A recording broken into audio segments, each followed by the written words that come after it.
बिस्मिल्लाहिर्रहमानिर्रहीम। अस्सलामु अलैकुम वरहमतुल्लाहि वबरकातुहू। सभी तारीफ़ अल्लाह ताला के लिए हैं जो सारे संसार का पालनहार है, और दया एवं शांति नाजिल हो हमारे नबी हज़रत मोहम्मद सल्लल्लाहु अलैहि वसल्लम पर, उनके परिवार पर, उनके साथियों पर और क़यामत तक आने वाले उन सभी लोगों पर जो उनके रास्ते पर चलें। अम्मा बाद, ईद मिलादुन्नबी यानी नबी सल्लल्लाहु अलैहि वसल्लम का जन्मदिन मनाने की शुरुआत मुसलमानों के अंदर चौथी शताब्दी हिजरी में हुई, जबकि इससे पूर्व सहाबा, ताबईन या तबे ताबईन के युग में इसका नामो निशान भी न था। नबी करीम सल्लल्लाहु अलैहि वसल्लम के जन्मदिन का उत्सव मनाने के लिए दो बातें आवश्यक हैं।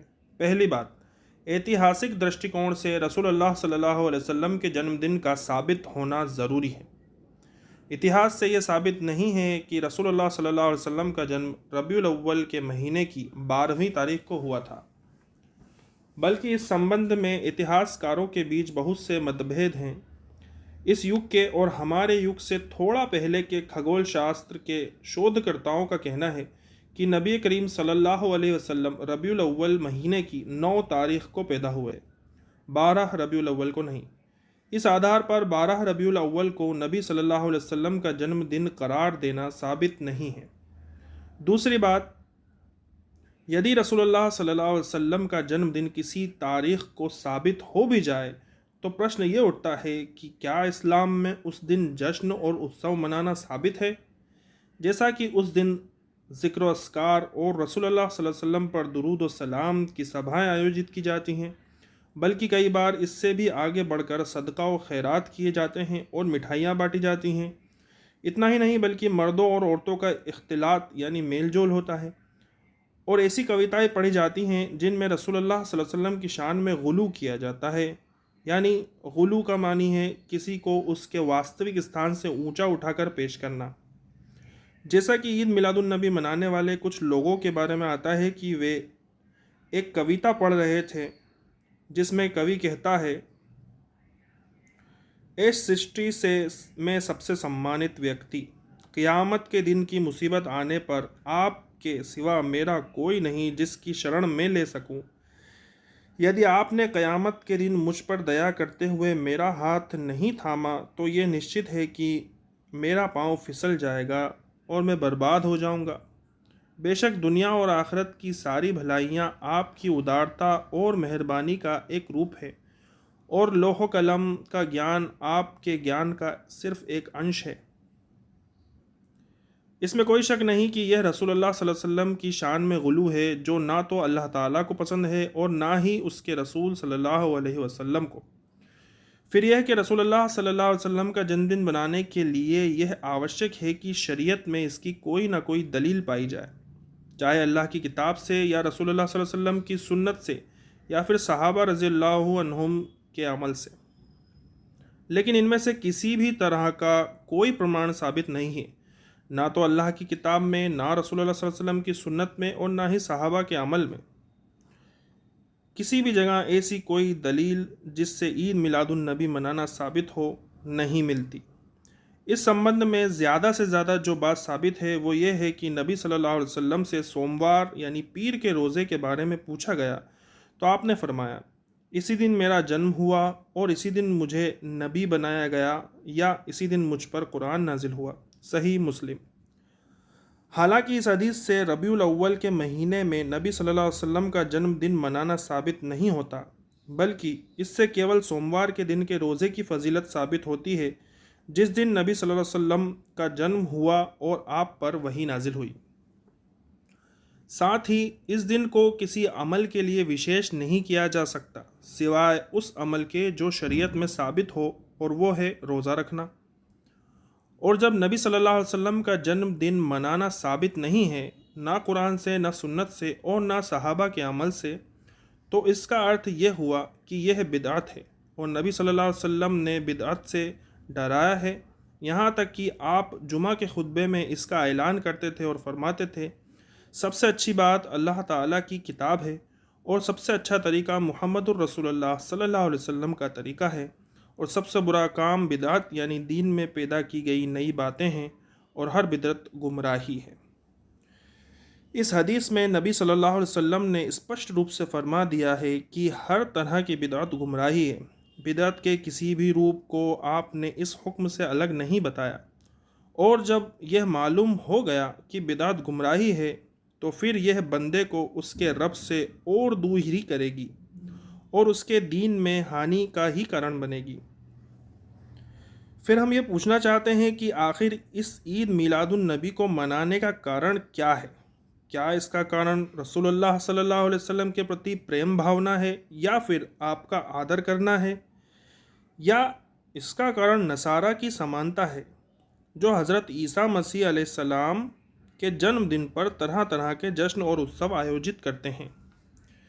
यदि इसका कारण पहली या दूसरी बात है यानी प्रेम या आदर करना, तो अल्लाह की कसम हम हज़रत अबू बकर, हज़रत उमर, हज़रत उस्मान, हज़रत अली और दूसरे तमाम सहाबा रिदवान अल्लाह अलैहिम अजमईन से बढ़कर रसूलुल्लाह सल्लल्लाहु अलैहि वसल्लम से प्रेम और उनका आदर नहीं कर सकते, जबकि उन्होंने बेमिसाल मोहब्बत और ताज़ीम के बावजूद आपके जन्मदिन पर कोई जश्न और उत्सव आयोजित नहीं किया। और यदि इसका कारण तीसरी बात है यानी नसारा की समानता, तो हमारे लिए ये जायज़ नहीं है कि हम इसे इबादत बना लें और नसारा की समानता करें, क्योंकि नबी अकरम सल्लल्लाहु अलैहि वसल्लम ने फरमाया है, जिसने किसी समुदाय से समानता की वह उन्हीं में से होगा। इमाम अहमद ने इसे जय्यद सनद के साथ रिवायत किया है। ईद मिलाद की बिदअत अंजाम देने वालों से हम पूछना चाहते हैं कि क्या नबी सल्लल्लाहु अलैहि वसल्लम ये जानते थे कि उनका जन्मदिन मनाया जाना चाहिए। यदि जवाब यह मिलता है कि नहीं जानते थे, तो इसका अर्थ ये हुआ कि रसूलुल्लाह सल्लल्लाहु अलैहि वसल्लम के दीन की कोई एक बात को नहीं जानते थे, नाऊज़ु बिल्लाह। और यदि कहा जाता है कि आप जानते थे, तो इसका अर्थ ये हुआ कि रसूलुल्लाह सल्लल्लाहु अलैहि वसल्लम ने अल्लाह के दीन की एक बात को छुपा लिया, नाऊज़ु बिल्लाह मिन ज़ालिक, क्योंकि आपने लोगों तक यह बात नहीं पहुंचाई। और इन दोनों ही बातों में रसूलुल्लाह सल्लल्लाहु अलैहि वसल्लम पाक और मुबर्रा हैं, इसलिए कि आप लोगों में सबसे ज़्यादा अल्लाह के दीन को जानने वाले और सबसे बढ़कर उसे लागू करने वाले थे।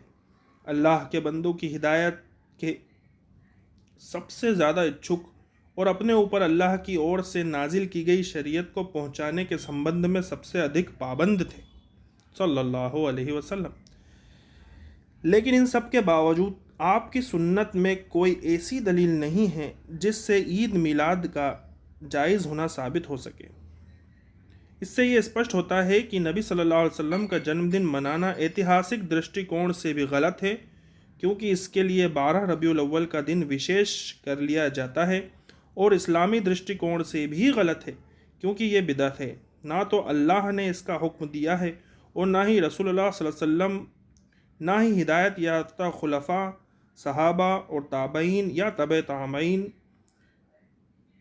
पहली, दूसरी और तीसरी सदी में इसका कोई प्रमाण नहीं मिलता। इमाम मालिक रहमतुल्लाह ने कितनी अच्छी बात कही है। कहा, इस उम्मत के बाद के लोगों की इस्लाह उसी तरीके पर हो सकती है जिस तरीके पर पहले के लोगों की इस्लाह हुई थी। फिर हमारा यह भी कहना है कि ईद मिलादुन नबी मनाने के कारण सुन्नत की इत्तिबा के मामले में इंसान अगले ही दिन से सुस्त पड़ जाता है। जैसा कि लोगों को देखने से पता चलता है, इस मिलाद को मनाने वाले बहुत से लोगों को आप पाएंगे कि वे बहुत सारे मामलों में सुन्नत पर अमल के प्रति सुस्ती से काम लेते हैं, और यह बिदअत के बुरे नतीजों में से एक है कि बिदअत करते समय तो काफ़ी चुस्ती फुर्ती की हालत में होता है, लेकिन फिर बाद में रसूलुल्लाह सल्लल्लाहु अलैहि वसल्लम से साबित बहुत सारी सुन्नतों के मामले में सुस्त पड़ जाता है। यदि कोई आदमी यह कहता है कि मिलाद का जश्न मैं इसलिए आयोजित करता हूँ ताकि लोगों को अल्लाह का एहसान याद दिलाऊं, तो ऐसे व्यक्ति से हम कहना चाहते हैं कि नबी अकरम सल्लल्लाहु अलैहि वसल्लम का जन्म अपने आप में अल्लाह का उतना बड़ा एहसान नहीं है जितना बड़ा एहसान वही के नुज़ूल के ज़रिए आपका रसूल बनाकर भेजा जाना है, जिसे अल्लाह ताला ने ख़ुद कुरान में फरमाया। तर्जुमा, बेशक मुसलमानों पर अल्लाह ताला का बड़ा एहसान है कि उन्हीं में से एक रसूल उनमें भेजा जो उन्हें उसकी आयतें पढ़कर सुनाता है और उन्हें पाक करता है और उन्हें किताब और हिकमत सिखाता है। निश्चित तौर पर ये सब इससे पहले खुली गुमराही में थे। सूरह आल इमरान आयत नंबर 164। यहाँ अल्लाह ताला ने यह नहीं फरमाया कि उनमें एक रसूल का जन्म हुआ। यहाँ सवाल ये उठता है कि ईद मिलाद मनाने वालों ने नबी सल्लल्लाहु अलैहि वसल्लम पर वही यानी अल्लाह का आदेश उतरने के समय को जश्न मनाने के लिए ख़ास क्यों नहीं कर लिया। इसलिए कि इसी वही के उतरने के साथ अल्लाह का एहसान मुकम्मल हुआ, क्योंकि वही नाजिल होने से पहले रसूल अल्लाह सल्लल्लाहु अलैहि वसल्लम ना तो नबी थे, ना रसूल थे, और ना ही अल्लाह की आयतों को पढ़कर सुनाते और ना ही किताब और हिकमत सिखाते। इस तरह देखा जाए तो अल्लाह का सबसे बड़ा एहसान नबी सल्लल्लाहु अलैहि वसल्लम का रसूल बनाकर भेजा जाना है। लेकिन इसके बावजूद आपके रसूल बनाए जाने के दिन को जश्न और त्यौहार के रूप में मनाना जायज़ नहीं है। मैं अपने मुस्लिम भाइयों को नसीहत करता हूँ कि वे रसूलुल्लाह सल्लल्लाहु अलैहि वसल्लम से साबित सुन्नतों पर अमल करने की ओर ध्यान दें और जो बातें आपसे साबित नहीं हैं उन्हें छोड़ दें, क्योंकि रसूलुल्लाह सल्लल्लाहु अलैहि वसल्लम ने अपनी उम्मत को हर वह बात स्पष्ट रूप से बता दी जिसकी आवश्यकता उन्हें दुनिया और आखिरत में पड़ सकती थी। आपने इस संबंध में कोई बात नहीं छोड़ी। जैसा कि हज़रत अबू ज़र रज़ी अल्लाह अन्हु फरमाते हैं कि रसूलुल्लाह सल्लल्लाहु अलैहि वसल्लम की वफ़ात तो हो गई, उस समय आसमान में अपने परों को हरकत देती हुई कोई चिड़िया भी नहीं बची थी जिसके बारे में आपने हमें कोई ना कोई ज्ञान नहीं दिया हो। यदि आपके जन्मदिन या रसूल बनाए जाने के दिन के अवसर पर जश्न मनाना इस्लाम में जायज़ होता तो आपने अपनी उम्मत को इस बारे में ज़रूर बताया होता और आपके उत्तराधिकारियों सहाबा और ताबईन ने इस पर ज़रूर अमल किया होता। अल्लाह ताला हम सभी को ऐसे अमल की तौफीक दे जिसमें अच्छाई और भलाई हो और हमें सीधे रास्ते की ओर बुलाने वाला तथा सीधे रास्ते पर चलने वाला बनाए। आमीन। आखिर में एक सवाल पर भी तवज्जो कर ली जाए। किसी ने पूछा कि यदि कोई आदमी ये कहता है कि रसूलुल्लाह सल्लल्लाहु अलैहि वसल्लम का जन्मदिन मनाना इस्लाम की तरफ दावत देने का एक माध्यम है तो उसे क्या जवाब दिया जाएगा। तो जवाब ये है, उससे कहा जाएगा कि बिदअत अल्लाह की तरफ बुलाने का माध्यम कैसे हो सकती है, जबकि नबी सल्लल्लाहु अलैहि वसल्लम ने फरमाया है हर बिदअत गुमराही है। इसलिए गुमराही कभी भी इस्लाम की ओर दावत देने का माध्यम नहीं बन सकती। फिर यह कि दावत के और भी बहुत सारे माध्यम हैं, क्या ज़रूरी है कि इसी जश्न को विशेष कर माध्यम बनाया जाए जो बिदअत है। साथ ही इस बात की भी शंका है कि यदि इसे माध्यम बनाकर लोगों को इस्लाम की दावत दी जाएगी तो उनके मन में यह बात बैठ जाएगी कि यह दीन का हिस्सा है। इस प्रकार हम उन्हें एक बिदअत पर अमल करने की ओर दावत देने वाले होंगे, ना कि इस्लाम की ओर।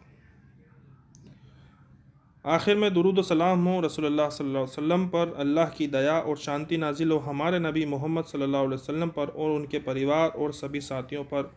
व आखिर दअवाना अनिल हम्दुलिल्लाहि रब्बिल आलमीन। अस्सलामु अलैकुम व रहमतुल्लाहि व बरकातुहू।